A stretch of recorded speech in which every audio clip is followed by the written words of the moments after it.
What's going on, everybody?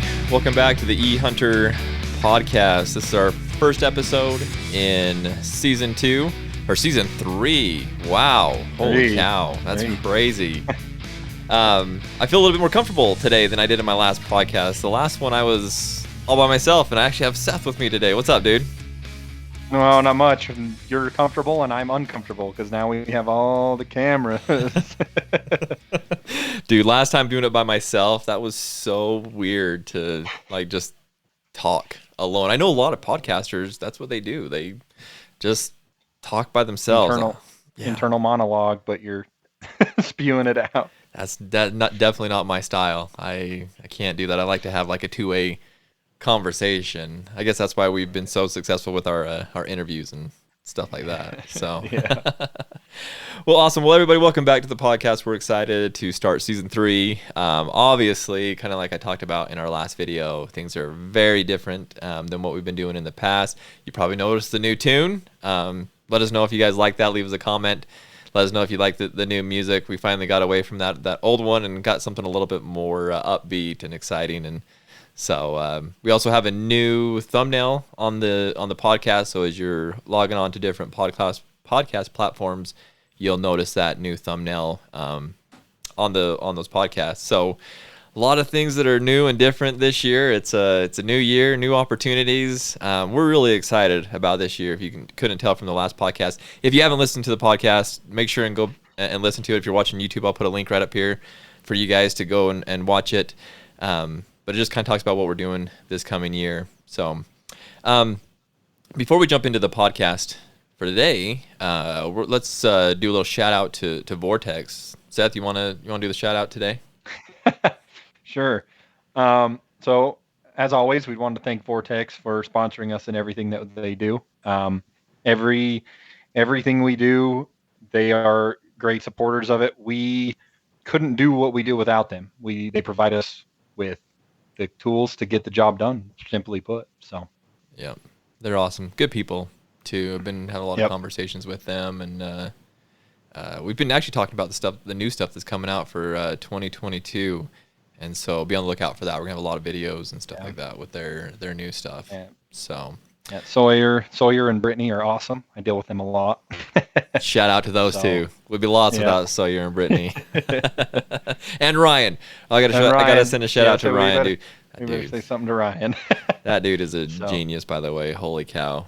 Anyways, yeah, we do appreciate them and everything that they do for us here at E-Hunter. So today's podcast, we're going to talk about our Colorado hunts. Both Seth and I went on Colorado deer hunts, 3rd season last year, and we just wanted to talk a little bit about it. The reason being is because we did a lot of build up to it. Like we had podcasts about hunting in other states and what are the best states to hunt, and which is great and fantastic if you kind of know what you're doing and hunt those other states. And so we just wanted to do a quick follow-up podcast talking about those hunts, sharing with you guys some of the videos. So again, if you're watching this on YouTube, we'll be putting some of those videos up on there for you guys to watch. They were fun hunts though, huh, Seth? It was a good time. I had a couple buddies go with us, and I loved it. I'd go back in a heartbeat. Are you going to go back next year? Man, I'm jumping right to the end, but are you going to go next year? And the problem is both of my buddies don't have dates that work since the dates moved a little bit. So I don't know. I would love to go back, but I don't know if I can get the same crew back. So, well, there's always different crews, Seth. There's other people that go to Colorado. I know a few people. If I go with you, you have to guarantee quality deer because you can't take the type of deer you guys took, and then I go and you're like, oh, there's a 16-inch 2-point. You better shoot it. I wouldn't let you shoot a 16-inch 2-point. No, we've had a lot of fun with that hunt. So this year was different. Well, I guess for us, so this is my 3rd year going to the same unit in Colorado, me and the same group of guys going to that same area, and we've had a lot of success there and have seen some great animals, and it's just been a great time in general. But this year was a little bit different because, Seth went. I knew that he was there in the unit next to me. I had 2 really good friends that from here in my hometown that went to the exact same unit that I went to, and they had pretty big groups of guys that went with them, and they were pretty successful. I'll share some of their content on here too, of some of the deer that they were able to harvest. So it was really cool. It almost felt like home went with me out there on my hunt. And so we'll talk. I'll share more about that here in a little bit. But it definitely is a fun hunt. Definitely a fun opportunity if you haven't had a chance to hunt another state, whether that's Colorado or maybe you're a Colorado resident and want to hunt Utah. It's impossible to do, suckers. You're not going to get that tag. I mean, I could tell you some units to draw, but you're going to hunt. Yeah. You're going to hunt really hard. Utah, man. We could go into depth about Utah's. I'm going to be really controversial. Just let us hunt in the rut. Yeah. Oh, man. Yeah. Try to draw a tag. Speaking of that, Seth. Wow, I'm digressing very quickly here, but I was looking at points, point odds. Wow, I can't even talk today. I was looking at point odds the other day for my elk hunt this year in Utah, and you said you're pretty well guaranteed. I'm not. No. When I looked at the new data and ran the numbers with who I think will be putting in with the same amount of points that I have, or more points, because there's a few that have more points than me, I really think I'm still in the single-digit percentile of drawing a tag. No. Yeah. So text me your points. I want to look at it. Okay. Yeah, it's sad. Oh, it's so sad. It breaks my heart. But the price you pay to shoot a 350 to 375 glass bowl, I guess, huh? It is. I've waited since I could hunt in Utah. It's crazy. Yep. I'm so glad I shot my elk before. I got lucky. Before those points started creeping up and up and up. Yeah. I got lucky. Didn't even have to do it on a point hunt. And then was able to just put in for deer. You lucky something I can't say on this podcast. Yeah. I mean, you could. I could. Put the E. You could put the E down there below, say explicit. Yeah. I could go and delete it, but it's going to be really hard to delete it off of videos, and it's just going to be tough. So, oh gosh. But anyways, back to the whole hunting out of state. So, there is opportunities. In fact, right now, you can put in for Wyoming, big game, a lot of their big game animals. The draw just came open, actually today, the day that we're recording this. And their draws go a long time. Yeah, they do.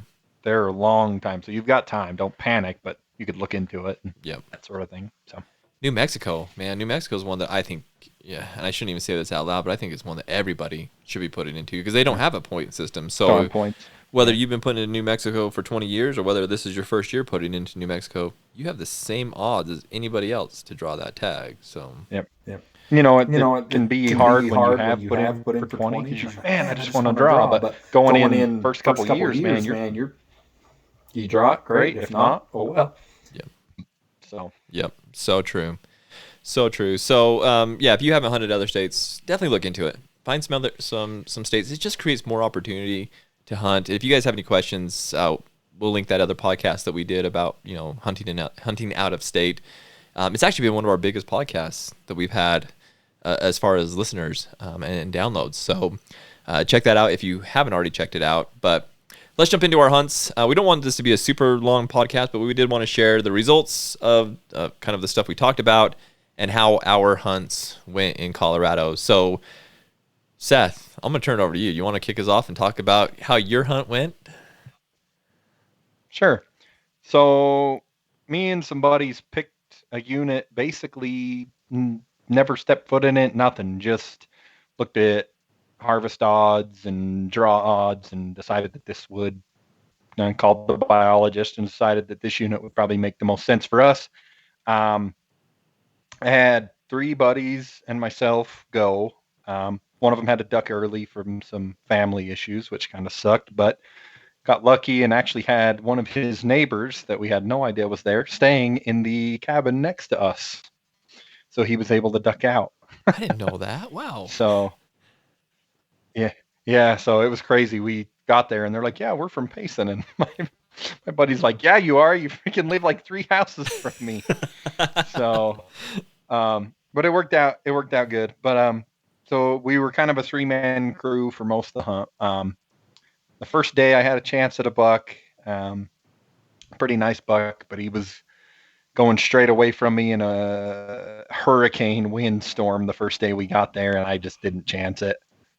It's not, like I say, pretty solid buck. I think, would have been happy with him for sure. Kind of funny because, of course, it's the first day we have all our gear in the truck still. Haven't even offloaded at the Airbnb because we don't have the check-in time yet. We don't have radios. Half our gear's in the truck. We all spread out to go glass points. I see a nice buck on the private and then a decent buck closer, and my buddy said he would shoot pretty much anything. So I went to go find him. Sure enough, as soon as I go to find him, I look up in the basin and there's these 2 nice bucks running across the basin. So I ran over there, tried to cut them off. Didn't work out. So that was our first night. Then the next day was really bad. We went to some walk-in that was supposed to be walk-in. They had torn the gate down and moved the gate further up on the hill. So everybody was driving to the top of the hill and hiking in, which was way easier than to hike from the bottom. Oh, absolutely. So there were dudes everywhere. I mean, I think I counted 24 dudes in the walk-in, and I was like, this ain't going to work. That's ridiculous. So we ducked out. We had a conversation with the CPW that checked us. Learned something that I did not read in the book. Back to our old podcast, read the book. Luckily didn't get a ticket, but we did get a lesson taught to us. I think that was like step number 1 or 2. Read the brochure. And I read the book, but I missed that part. It's not that the booklet's 120 some odd pages. That's true. And different state laws. What we were doing was not a violation in Utah, but it is in Colorado. So I'll just be honest with you. We had the guns in the side-by-side cased, but they weren't completely unloaded. And we didn't realize that was an issue in Colorado. Yeah. So they were decent enough. They could have gotten us a ticket. They didn't. They just taught us. I said that on our other podcast. They're cool. Like I ran into a lot of those guys, and they're really cool. They're understanding that they're not out there to bust people that don't know. If you were blatantly doing it on purpose, then okay, that's one thing. But yeah, that's cool then to not give you a ticket for that. Yeah, and they also gave my cousin a hard time because his Under Armour hunting hoodie was not blaze orange enough. Oh, not blaze orange. It was orange, but just not orange enough. It was orange. Yeah, they didn't like it, so he had to put on another one, which we had, which was fine. But I just thought it was funny because it said UA Hunt on it, and it wasn't orange enough. But that's part of learning. So it is. We came back down, and me and the other 2 went down and hunted some low country because that's where me and my cousin have spent the majority of our life hunting lower sagebrush, cedars, stuff like that. Seen a decent 4-point. Couldn't get on him. It was getting dark. He was in the cedars. The deer there, it was crazy. I've never seen them do this. They were rutting, but they were rutting in cover. They were in the cedars rutting a lot. So trying to pick a pocket and get on him and line up a shot. So we didn't end up getting on him, but we decided to go back that next morning and put, at the time, the one buddy hadn't left yet. So we put one buddy or 2 buddies down there where we had seen that 4-point. And then me and my cousin went over on another set of ridges and watched. And we saw a lot of deer, but we never saw any bucks, me and my cousin. So my buddy finally gets back to us and says, we've got a buck over here, but he got in the cover and bedded down, and we don't know exactly where he is. So we went down and met him, and he said he was somewhere right in here, and so we started picking the mountainside apart with our glasses.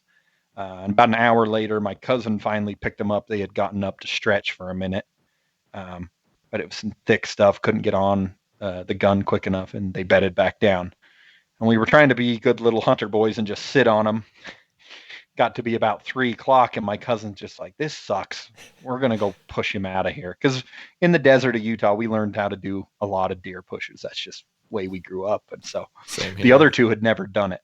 But me and my cousin, we had done it. And so he's like, you think we can get him out? And I says, yeah, I think we can get him out. So I went up on the high side so that if he went out the top, I could cut him off. And my cousin went kind of right at him.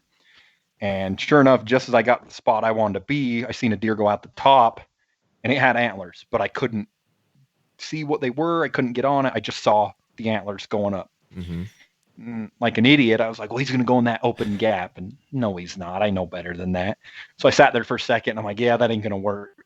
And so I turned and walked out onto the point more. And about that time, my cousin says, I've jumped them. They're going out the top. And I don't know what the buck was doing. He could have got away, but so I'm standing on a ridge, like a pinnacle, and then there's a wash below me, and then about 150 yards there's the other side of the ridge. He was just on that side where I could see about half of his body from like his mid ribs up, and he was kind of boogieing up the hill, and then he saw me, and he could have just kept boogieing, and it was a harder, thicker shot and cover, but he panicked and turned and ran right back down the wash like 120 yards from me. I was operating under the assumption that he was the 4-point because it was all happening pretty quick. Yeah. So I swung way out in front of him, way too far. Tried to shoot him like a duck and shot in front of him. Him clean. He went barreling down the wash, and I told my cousin on the radio, I says, he's coming out the bottom. And my cousin said that the buck tried to hook back into the cover and not go out because they don't ever want to go out in the open. Right. My cousin said, no, that ain't going to happen. So he bum rushed him, spooked him because he was already scared of me, didn't know what to do. So he got out on the edge of the cedars and kind of paralleled the cedars. And my buddy was waiting on the point, smoked him on the run, hit him as 250 yards, but hit him perfect. A little high in the shoulder, but hit both lungs and kind of broke a piece of his backbone. So he just folded up right there. We got down to him, high fives all around. And this buddy really didn't care what he had killed. And of course, when we got there, we were all under the assumption he was a 21-inch 4-point. And instead, he was a 21-inch 2-point. So really cool buck, but just a point. He was a stud buck, though. When you sent me the pictures, I was like, "That's it's hard not to shoot that deer." Because, actually, it was funny. We actually looked for those big 2-points. So yeah, like that. Those things are awesome. Oh, he was ecstatic. He's got it European. It looks cool. It looks cool as heck. Nice. So we were happy, and we broke him down, and that was at that point we were in the lowlands, but we were about 1,200 yards from the machine. So not too bad of a hike out. Broke him down and packed him out, especially because we had to break him down to fit in the coolers to come home anyway. So right. Broke him down, and each of us took a chunk and got him out. But by the time we got him out and back to camp, it was pretty much dark. So we just kind of hunted around the cabin, which there was a lot of deer, but it was like they were right in the cabins. Mm-hmm. Yeah. So it's like, can't do no hunting here. So the next morning, we hunted that same general area that we hunted the first day. We went up on top and was glassing, and there were deer everywhere. But a lot of them, there was a section of private there, and a lot of them were in the private. Of course. That's where I saw the biggest buck, a big enough buck. I came home and tried to contact the landowner and ask him how much it was to hunt. Great. I mean, just a great buck. Not super wide, probably 23, 24 wide, but great forks, heavy eye guards. And he had a big hook cheater on. Of course he did. Of course he did. I tried to convince myself like four different. Yeah. I tried to convince myself like 4 different times he wasn't that far onto private and I could go over there and see if he'd come over. So hard not to do that. Yeah. Oh. And then when we got closer, I started looking at Onyx, and I'm like, no, he's quite a ways into private. Yeah. But a great buck, and that's what we spent most of the morning. We saw some small bucks on public, looking over on some other points, and then my cousin's like, well, I got a buck right here. And I says, well, and my cousin told me he didn't really care how big it was this first go round, not knowing what to expect. Yeah. So I was like, well, if you've got one right there, why ain't he dead? Because you told me you didn't care. And he's like, well, we've got an issue. And I'm like, all right. So I get over there, and I'm like, well, where is he? He's like, he's in these cedars right here. And I said, why don't you shoot him? And my cousin he's a very good rifle shot. So I was like, this is not making any sense. And he goes, well, when I put my scope on him, there were two dudes in orange in my scope below him. Ooh. And and I'm like, yeah, I see the issue now. I can totally see why you were smart enough not to take that shot. So what had happened is there's a pull out, and then we would fan out in glass, and the road kind of switchbacked. So where we had seen the buck, the road was in the bottom. Mm-hmm. So he was looking to shoot him, but the road in the bottom, the people coming on the road had seen this buck. And he was a 20-inch 4-point. Had pretty good mass, but just a decent 4-point. Yeah. But they were on him, like in the bottom. They were you could see they were throwing their hands around, trying to make a plan to go get him. So we're like, well, let's back out, and we'll go down and just get out of the road. So we went down below him a ways, and then we stopped and got all the binoculars out and watched. And it was really cool because the two guys that had never really hunted the desert or done pushes got to see how a smart buck acts when you put pressure on him in the cover. Yeah. So this guy had a radio. He was by himself. Well, he was pushing by himself, but there was a guy in the bottom with a radio guiding him to where the deer were. And even with that guy on the radio, that buck circled him and doubled back and laid down and got up and moved and doubled back. And it was so cool to watch him just work in that small pocket of cover and not want to come out. So finally, the guy got close enough that this 4-point had a little 2-point with him. He got close enough, the little 2-point blew out to the left because he was within probably 50, 60 yards of him. Little 2-point blew out, and some guys on the road just annihilated him. Poor little guy got griefed. 2 points don't last with that many pumpkins walking around. No. Poor little feller didn't have a chance. But the bigger buck, still, with right on him, ran hard for about 50 yards straight uphill, hit the cover, got in a little wash where we could see him, but the guy couldn't see him, and just boogied through that wash. And that dude was running through the cedars trying to get anywhere he could see him, and he couldn't see him. We watched him go all the way up the top, hook over into another canyon, and we actually walked up that canyon seeing if he was in there, but he had boogied out. But it was just a really good education to see a buck know what was up and just work around people. So if you ever think you've walked through an area, and especially if you're by yourself and they're like, oh, there ain't no deer there, you've walked by so many, you have no idea. Guarantee it. Those things are so dang smart. And it's crazy because elk can do the same thing, and they're 3 times the size of it, but and you think you'd see a big animal like that on the other side of a tree, but you don't. They're smart. So he got away, and that was all a pretty eventful morning. So at that point, my one buddy got news. He had some family issues, needed to go. Just worked out that his neighbor's son had killed, and they were ready to go home.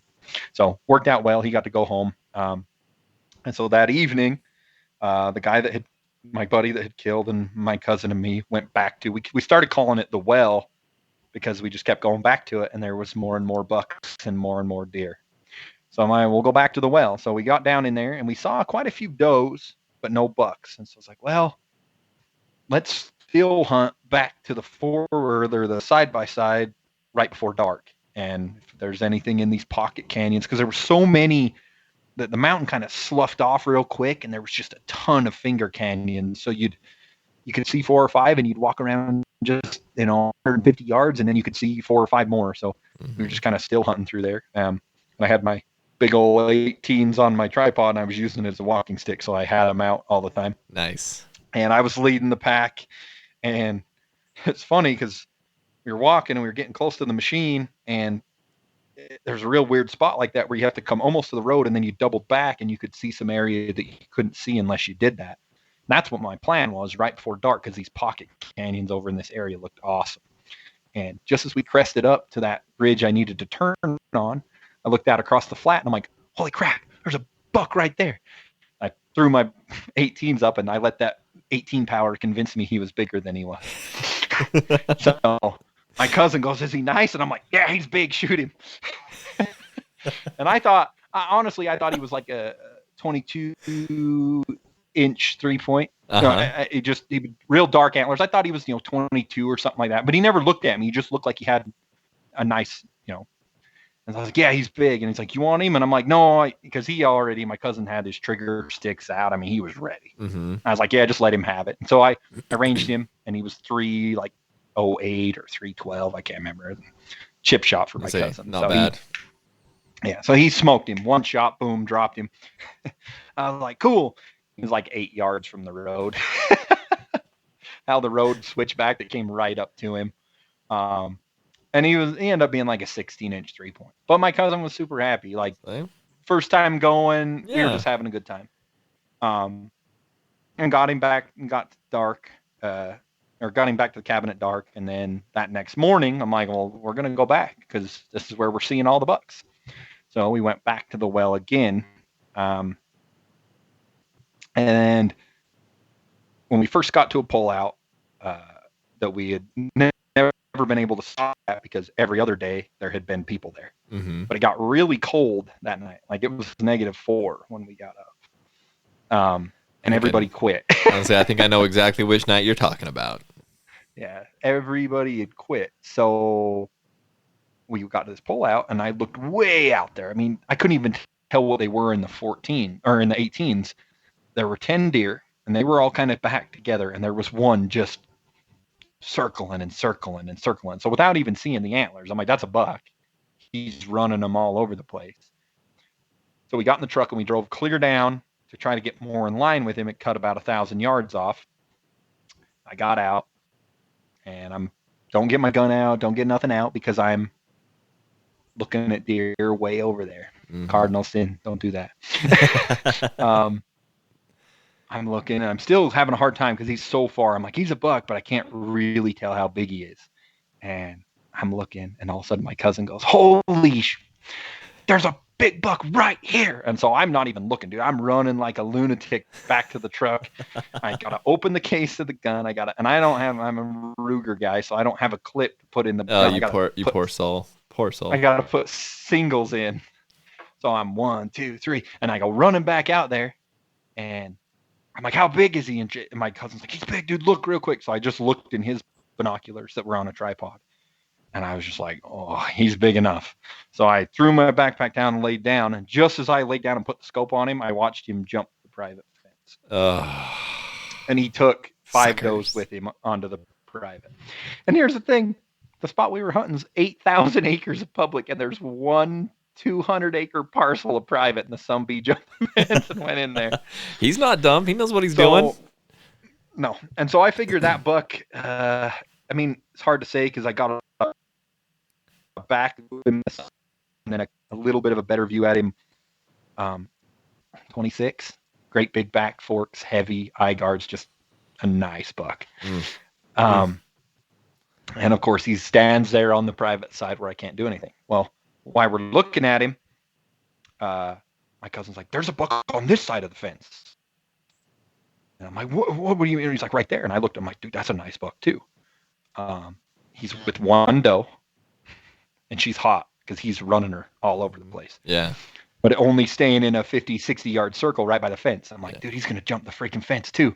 So I got all set up and got ready, and he was 521 the last time I ranged him, which is a pretty far shot for me, but I had shot and I felt pretty comfortable. And he stopped. He finally stopped. A lot of it, he was going between some cedars, and it was like, he was in a gap and he walked through it. He was in a gap and he walked through it. And I'm like, dude, I need you to stop. I'm not that good of a shot. I need you to stop at 500 yards. So he finally stopped.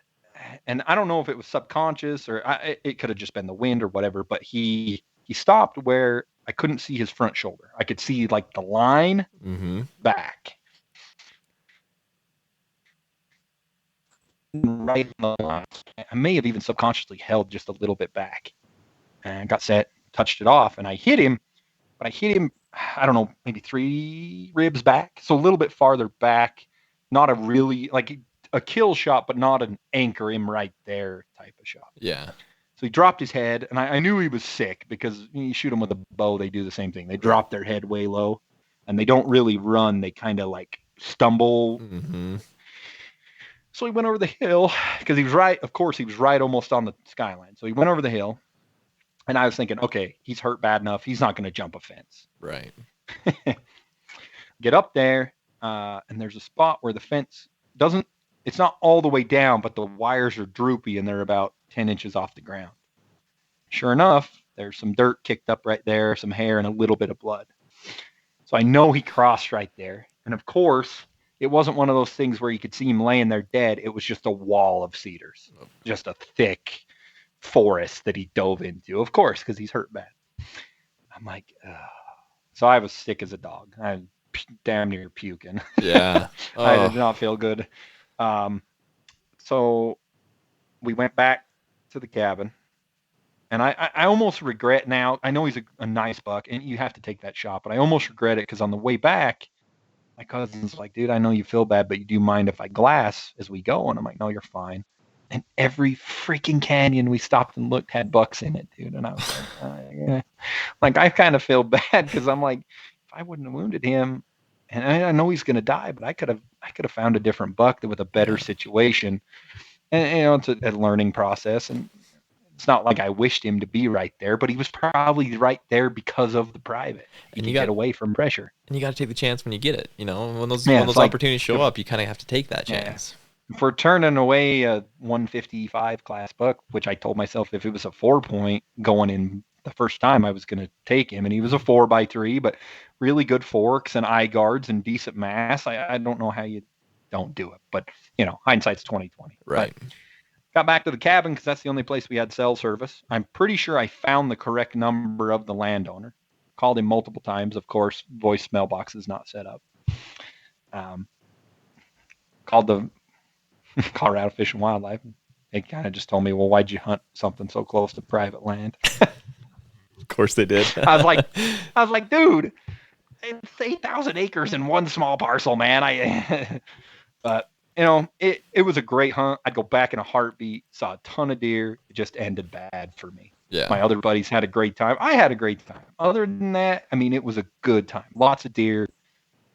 And it got better every day we were there, especially when it got cold. Those 2 days it started to cool off, a lot more action. Mm-hmm. I don't know if you could ask for much better. I mean, the only thing I could think of, and it's a lot harder to draw, because we did have some elk hunters around that made it feel like there were more pumpkins than... Yeah. If you could have got a unit that didn't have a third season elk tag, I mean, you'd have been pretty much by yourself. I mean, you would have had guys, but it would have felt like you were by yourself. And our hunt had, I think 400 other deer hunters on it, plus all the elk hunters. Yeah. And we still found places that we could get away. You know what I mean? And so it was pretty funny because that one buck we had shot, my buddies, there were guys camped about 1,200 yards away up by the road. And when we shot, we looked back, they were all standing at the edge of camp like, what the heck? They just shot a buck right behind our camp. So I thought it was pretty funny because they all come out, had their binoculars out looking. But like I say, no giants other than that one buck we saw. I mean, I saw some giants on private, but that one buck I would have had a brief chance at if I'd have been ready. That buck was a really, really nice buck. But I mean, solid bucks. And the guy, like I say, the guy camping next to us, they missed a great big one, and the guys on the left of us brought in an absolute toad. I mean, it was so big, dude. They didn't even show people. They walked in. We were outside just getting on the phone. They walked in holding it, walked past us, and we're like, that's a giant. And they're like, yep. And they walked the head in the cabin and locked the door. Oh, my gosh. They didn't even want to talk about it. It was a freaking giant. Like... That's a red flag. If you shoot a big 190, if you shoot a big buck, you want to show everybody. So there might be a story to that. I don't know if he was going to be like afraid that we were going to judge him because it came off private or something, maybe. But it was a pig. Like it was a pig. Dude, that's freaking awesome. I don't know if they thought, someone's going to steal it, so they didn't even sit out and talk, or. If you put it in, I don't know. If it's inside the cabin, no one's going to touch it. Oh my gosh. Yeah. They were being weird. They were being paranoid, which maybe they did poach it. I don't know. It's weird to pay a tag and rent a cabin and then poach one. Yeah, that's true. But if you shot it legit, show it to everybody. Mm-hmm. Freak, yeah, I showed mine to everybody. I was pretty stoked about it. So your buck's a heck of a buck. It's kind of what you do. So Yep. So, dude, that's cool. That's such a fun story. Like you said, even though you don't come home with the antlers and the meat and all that stuff, it's still a fun experience and something that you should really cherish and enjoy for a long time. Right. All right. Well, I'll hop into my story and talk about it for a little bit. Very similar. So kind of like I said, Seth and I were in units next to each other in Colorado. Both are really decent units. That's the thing. Just like you, Seth, you saw decent bucks all the time, and I think that's what I found in Colorado is you see decent bucks. You will see those big bucks, and sometimes come home with those big bucks. But for the most part, every day you're seeing something. Something that a lot of people would shoot, and a lot of people do shoot. But so we did kind of the same thing. We go to an Airbnb in Colorado. We've done, like I said, we've done it for the last 3 years. Same group of guys, and we just have a blast. It's a lot of fun. We have certain areas that we like to go to, and so opening morning we got up and went to an area that we've gone to a ton. And like Seth said, that opening morning it was so windy and nasty and cold, and so we hardly did. That's sad. This is really sad. I shouldn't even tell people this, but we did not hunt very hard opening morning because it was so cold. It's a long hunt, and so we knew the weather was going to get better, and so it almost got too good. Like Colorado this year during third season was really nice weather. For 3 days, it was almost too warm. It really was. Needed it to be a little bit colder. So yeah, I was in short sleeves this is third season Colorado, November. So it was ridiculous. But so that opening morning, we really didn't do much. But prior to the hunt, kind of like we talked about in that podcast, as far as preparing, is one of the things that I did is I spent a lot of time on Onyx, looking at some areas that I wanted to hike, try to get to areas where I didn't see a lot of people, because that is an issue in the unit that I was in, was there are a ton of people in that unit. And so I wanted to get away from people a little bit, and I thought if I did, I could find some deer. And so at around 10 or 11 o'clock in the morning, I had my crew drive me over to this plateau where we could kind of glass where I was going to walk. We glassed there for a while. We saw some moose, which was really cool. And I saw one of those too. Did you? I didn't even say that. I saw a cow. Yeah. I saw, goodness gracious, I probably saw a total of 20 moose. In fact, I walked into a herd of moose the second to last day that we were there. It was pitch black dark, and walked into like 5 of them. I thought my life was over. Yeah. Luckily, they didn't do anything. They can mess you up in a hurry. Yeah. So we just glassed there for a little while, and then I said, well, I'm gonna take off, and I'm gonna do this hike that I want to do. Meet me on the other side and pick me up at this road. I left them a pin on Onyx so they knew where to pick me up. And there was this certain draw that I wanted to get to, and I thought, well, I'll get to that draw. I'm pretty sure I'll find some deer. If I don't, well, then I'll keep walking and get over to where they can pick me up. I got over to that draw, sat down. Sure enough, there's some deer up at the very top of the draw. Of course, it's private property. So Seth, I feel your pain. Yeah. And I was like, all right, well, I'll set up here. And so I had my tripod with me. I had my 18s with me, and I thought, I'm just gonna sit here and just glass and see what happens. It wasn't 20 minutes later, and my buck walked out. I keep pointing over here because he's sitting right here. The mountain's right here, but walked out. And I was like, oh my goodness. And I'm going to agree with Seth. Looking through those 18s, he looked a lot bigger than I thought than he actually turned. I mean, he's a nice buck, but when I first saw him, I was like, holy crap, this is a big buck. No questions asked. It's go time. Yeah, it was like, yep, we're this is it right here. If we can make this work, let's do this. So I watched him all day long. It was a quite eventful day. I won't go into all the details, but I watched him bed down. A cow elk come running through, blew all of him, and there was a couple other little bucks with him, and a whole bunch of does. Blew them over to the other side, actually the side that I was on of the draw, and so I couldn't see them anymore. And I was like, oh crap, maybe they blew completely out. But I held up hope that they were still there, and so I actually ended up moving over to the side of the draw that they were in when I saw them, and got actually probably within 200 yards of the private, and they were still up in the private. And I thought, well, as it gets evening time, they're going to start working down and start going down to water, down the draw to water. Hopefully they'll get there before dark, at least get to the public land so they can have a shot before dark. So it was probably, oh gosh, I can't even remember, maybe like 3:30. Him and all the does and the bucks started to pop out of the trees of where I thought that they went in. And, you know, then I was like, oh yeah, here we go again. You know, game on. It's getting real again. And I again watched him, and he was very, you know, he was right in the rut. He was chasing does. He was lip curling. He was in it. And so I was a little bit nervous that he was going to do that the whole time, and he would never come out of the private. And I knew exactly right where that private line was at, because during the day I kind of walked over to where it was at, and I, you know, kind of drew a line, so I knew exactly where it was at. And I wanted to stay about 50 to 100 yards on the public. I didn't want to even take a chance that I would, you know, cross that line. It was not fenced or anything like that, so I was a little bit nervous, but that's why I wanted to stay off, to make sure I had that gap. Anyways, long story short, watched him chase the does all for almost an hour. Well, it was over an hour.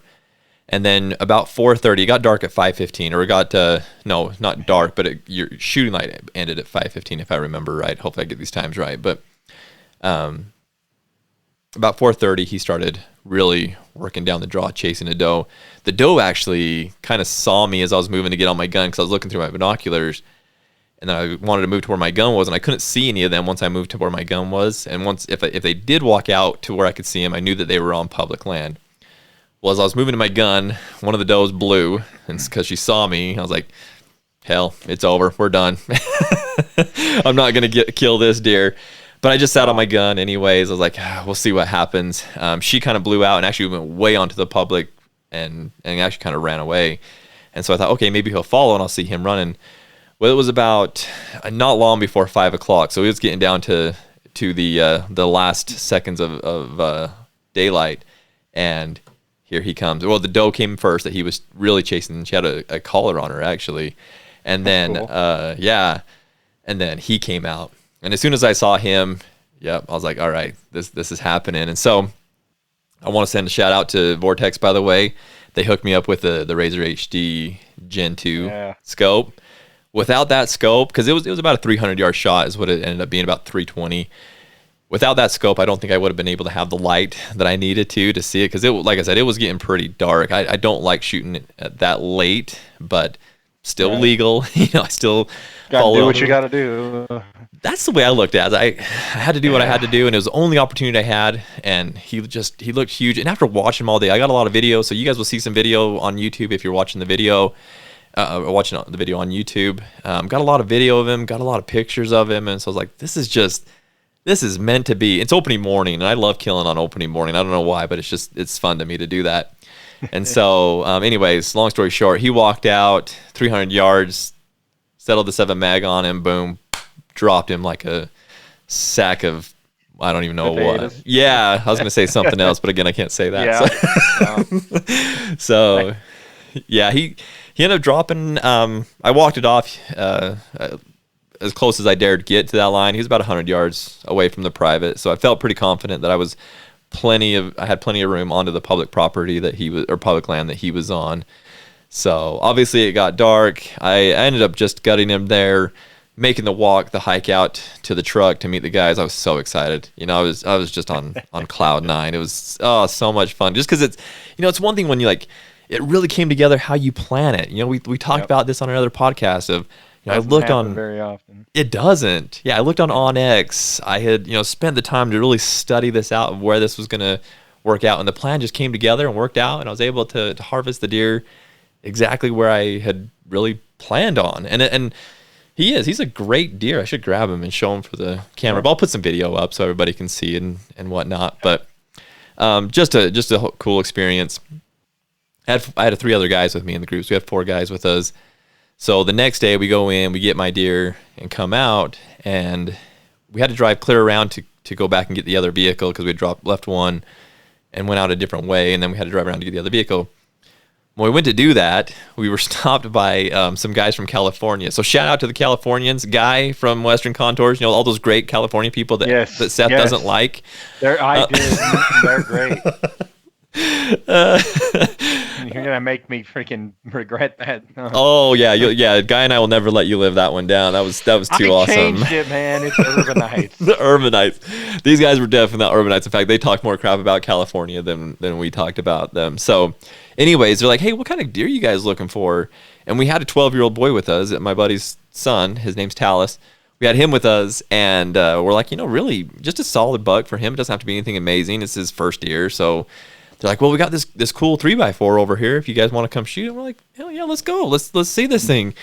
So they try to tell us where it's at, and they're like, you know what? Let's just show you guys where it's at. Follow us. So they're in this brand new F-150. Like, guys obviously have some money and driving through the mud and all that stuff. And they take us up there, and sure enough, that buck's sitting there 200 yards off the road.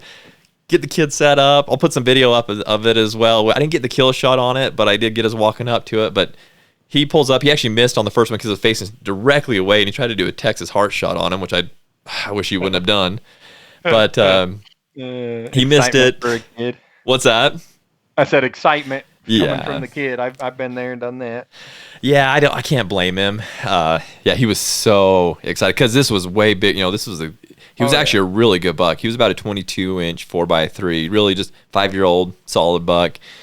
And anyways, he missed that first one, and he kind of ran down a little bit. And then, of course, like the mule deer do, he turned around just to see what was going on. And again, that he was shooting a 7 mag and just slammed him. The deer actually ran quite a ways down the ravine after that shot, but ended up getting to the bottom, piling up. Just a perfect situation. We all hoot and hollered. All the Californians were there watching, and we had a good time with it. It was a lot of fun. Packed him out that night.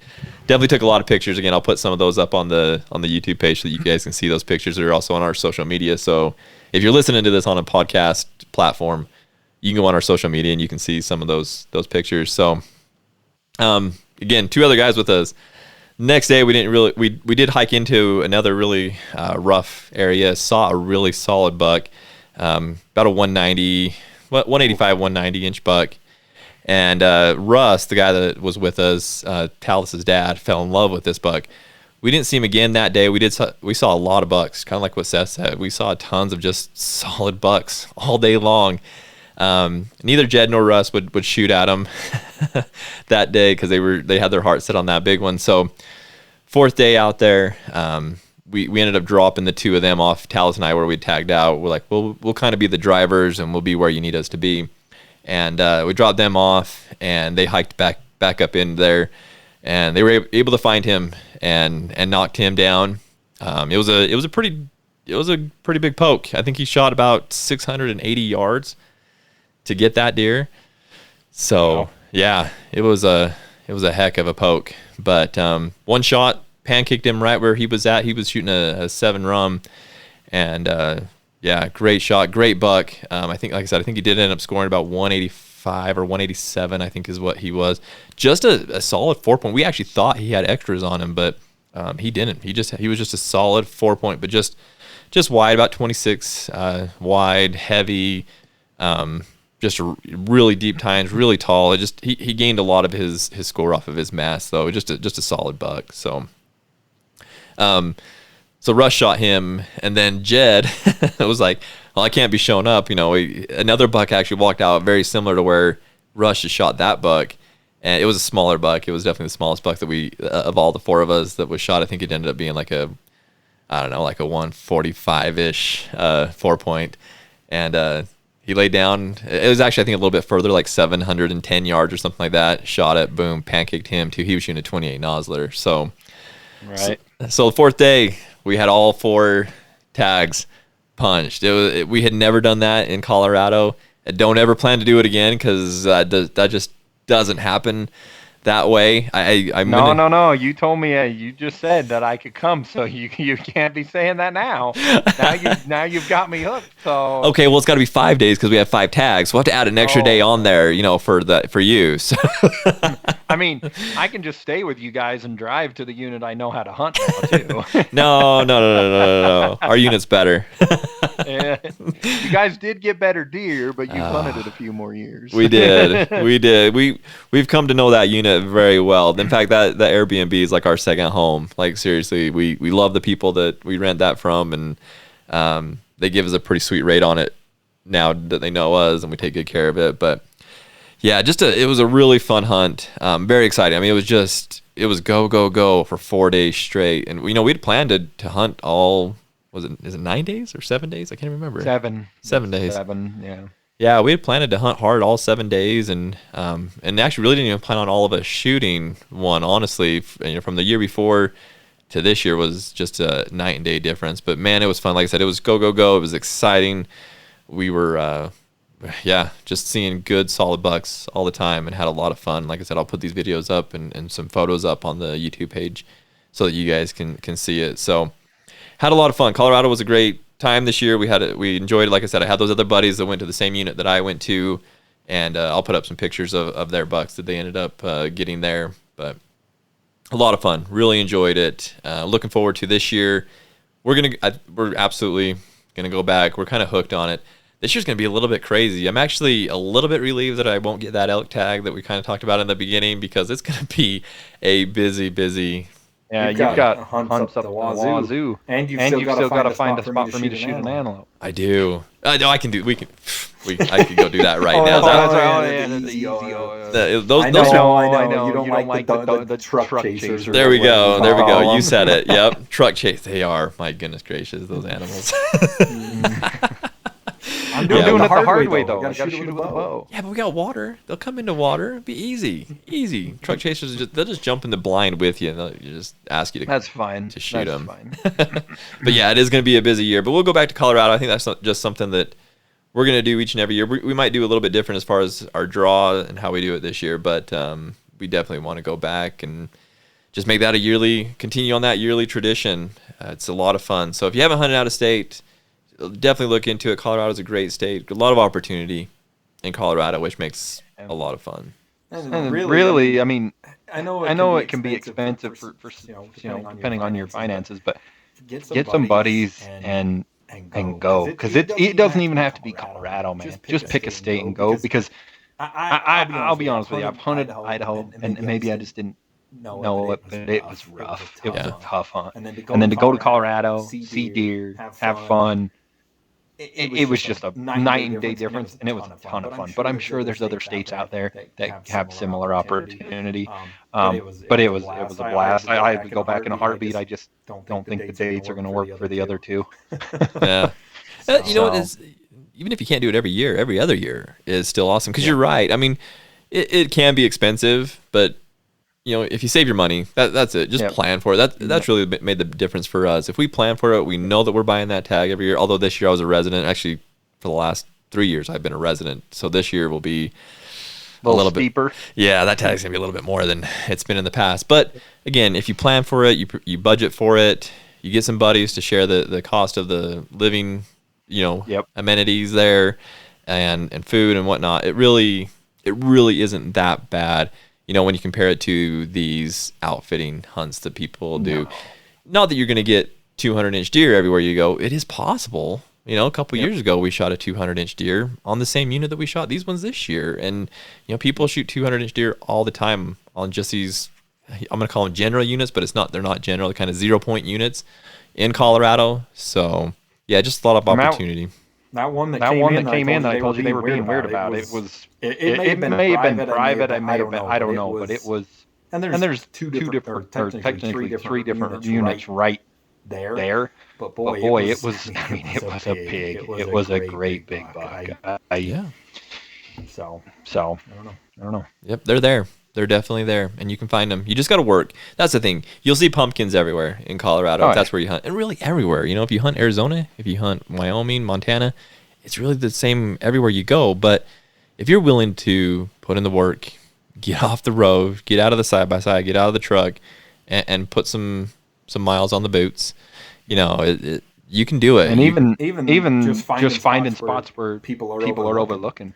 Yeah, you can do that by hiking in, because people aren't going to hike in. But I mean, what we called the well, nobody was looking at it because it was down low by the river. Mm-hmm. Everybody was hunting high.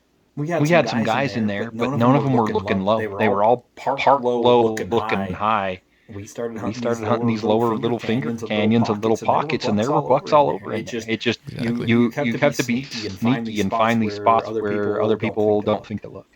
Do that preparation work, something that we have talked a lot about.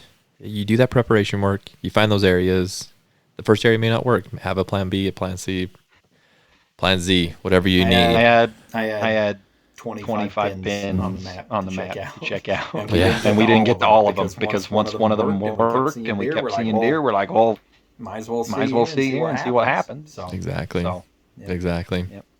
Well, this ended up being a lot longer than I had planned, but hopefully you guys enjoy this. My fault. Mine was just 30-minute story. But they're fun. These are fun stories, And right now we're in the off season. I call it the off season when we're not doing a lot of hunting, and we need stuff to motivate us and keep us excited. And hopefully you guys enjoyed these stories that we shared with you today, because these were fun. These were fun hunts for us. These are memories that will last for a lifetime. As you guys, I know out there, you guys all have those same experiences. And so hopefully as you listen to these, you're thinking about your own experiences that you've had and the moments that you've had that have really got you excited, and hopefully this gets you excited, because we're coming up on application season now. Utah opens on the 27th of January, so that's going to be here before we know it, Seth. Makes me nervous. You're going to be laughing when I draw an expo tag and that antelope tag, yeah. and then try to figure out what I'm going to do out of state. Then I won't feel bad for you where you can't hunt Colorado. I'll be like, nope, you can't come with us. Nope, you'll just be laughing. You'll be like, you drew an expo tag, you're boycotted. Get out of here. Exactly. You're done. I'm not that lucky. I don't have that many friends. I ain't going to draw an expo. I'm not going to draw any of those tags either. I put in every year for a whole bunch of stuff, and I never do. So... All right, guys, we'll wrap it up here. Make sure you check out the website, ehunter.com, EHUNTR.com. A lot of good content going up on there each and every day. We've been doing a lot of news, but we've also been doing a lot of other stuff lately. We posted an article the other day about socks. So just a lot of really good information that's going up on there, trying to be a really good resource for you. Check out our YouTube page. We're doing a lot of those videos. All these podcasts are going to be videoed now, so you guys can actually see our ugly mugs on that. Social media, everything. Just check us out wherever you can. Definitely one thing I want to say is leave comments. We would definitely like to have some more interaction with everybody. So whether you're watching this on YouTube or whether you're listening to this on Podbean or Apple Podcast or whatever, leave us some comments. We would love to be able to interact more with you guys and answer some of these questions. As I said in my last podcast, Seth is a genius and he knows all this stuff by heart. So if you have any really tough questions, ask him those questions. The really easy ones, send to me. So obviously not, because I got in trouble for not reading all of the booklet. I'm not that much of a genius. I swear, man, I read a lot of that book, but I did not read that part. So. None of us are perfect, Seth. It's fine. Sorry, I'm getting too much trouble. So. Yeah. Cool. All right, guys. Well, we'll end it there. But again, appreciate all of you guys for supporting us here at eHunter. We couldn't do it without you. Honestly, appreciate everything that you guys do. Sure. Share the channel with all your friends. Anything else, Seth? I think that's it, man. Cool. All right, guys. Enjoy. We'll see you on the next one. See ya.